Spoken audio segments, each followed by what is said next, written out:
I started BarefootLaw while still a student, after realizing the main challenge facing access to justice in Uganda was one, access, and then two, ignorance.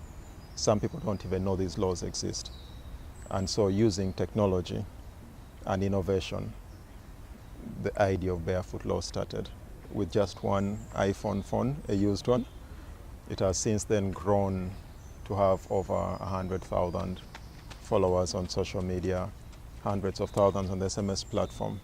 Can you explain what you do in concrete terms? How do you use these modern innovative technologies? In concrete terms, we use this to complement already existing tools. For instance, if you look at the BarefootLaw model which we designed, there are a number of tech-based and non-tech-based initiatives. The non-tech-based initiatives include initiatives like community sensitizations, walk-ins, as radio shows. But then there are tech-based initiatives like social media. We give legal information guidance and support over social media, SMS. Someone requiring legal help just sends an SMS with law, space your legal question to 8500. That will come to our dashboard and then we can respond. We also have, you can also send through the website, and that's both websites for BarefootLaw, and we have one uniquely for the MSME Garage. And yeah, some can also walk in.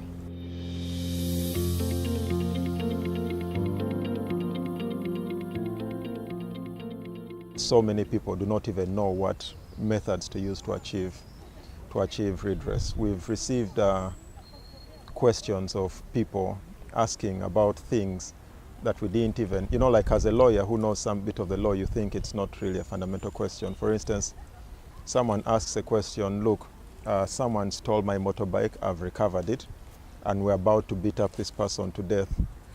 So can you please tell us what the legal consequences are? What's the worst sort of punishment we will receive? Winnie is another example that was a bit personal to us, because Winnie was going through, her husband had died, and there's this whole succession thing that's supposed to be going on. And Winnie was at home, the property had been taken, she had been kicked out, and she didn't even know where to go to resolve any of these things.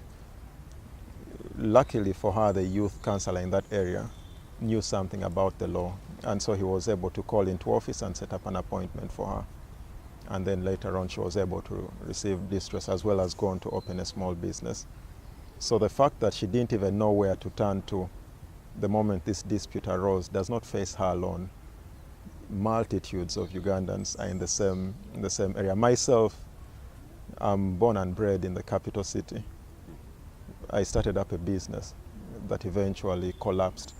The moment the business collapsed, I called my lawyer friends to ask them which part of the Constitution provides for redress in this situation, and I'd never seen a constitution until I went to law school. Yeah. That's just the ignorance now that I look back was, and this is not only us, every day we see this happening. So it's a very important factor in empowering the Ugandan population.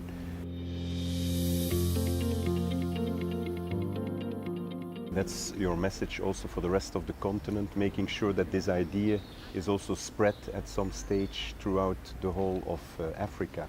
Yeah, access to justice isn't everything, but without access to justice, nothing happens.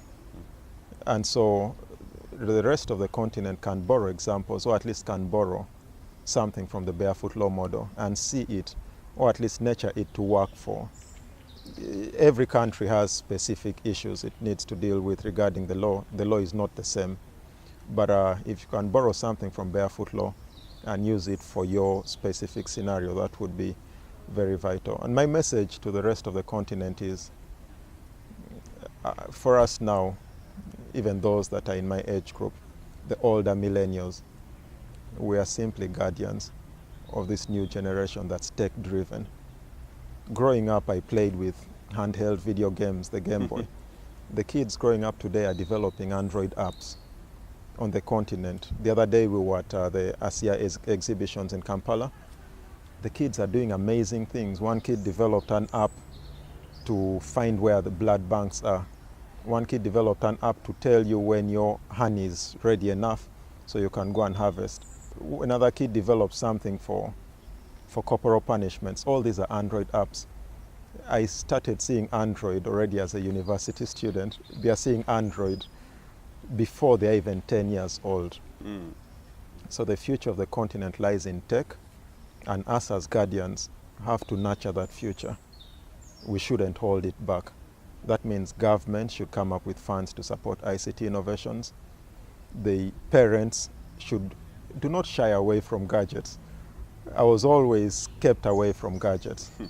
But parents should realize these gadgets are the new toys.